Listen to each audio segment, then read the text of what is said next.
আসসালামু আলাইকুম। বেসরকারি শিক্ষা প্রতিষ্ঠান থেকে এসেছি। আমরা জাতীয়করণ প্রত্যাশী জোট থেকে এসেছি।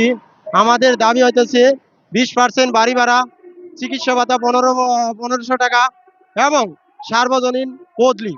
বাংলার কোনো জায়গায় 1000 টাকা দিয়ে কোনো বাড়ি এমনকি ঘরের কুড়ের ঘরও পাওয়া যায় না এবং 500 টাকা দিয়ে কোনো চিকিৎসা ভাতা করা যায় না। কিন্তু আমরা একই কারিকুলাম, একই প্রতিষ্ঠানে শিক্ষাগত পেশায় আছি, কিন্তু তারা কিছু শিক্ষক বদলি পাবে আর কিছু শিক্ষক বদলি পাবে না।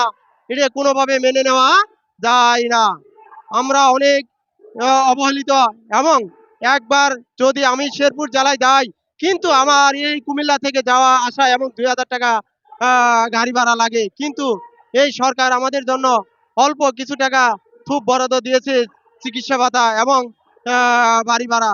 কিন্তু আমাদের একটাই দাবি, আমরা সার্বজনীন বদলি চাই এবং 20% বাড়ি ভাড়া, 1500 টাকা চিকিৎসা ভাতা। আমাদের একটাই দাবি, সার্বজনীন বদলি। কিছু শিক্ষক বদলি হতে পারবে, আবার কিছু শিক্ষক বদলি হতে পারবে না। এটা বাংলার জমিনে কোনো জায়গায় মেনে নেওয়া যায় না। বাংলাদেশে প্রত্যেকটা সেক্টরে বদলি আছে, কিন্তু আমাদের বেসরকারি শিক্ষা প্রতিষ্ঠানে কোনো শিক্ষক কর্মচারী বদলি হওয়া যায় না। কোনো শিক্ষক কর্মচারী বদলি হওয়া যায় না।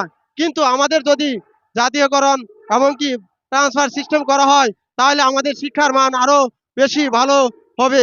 কিন্তু এই বলে আমার কথা শেষ করলাম। আসসালামু আলাইকুম।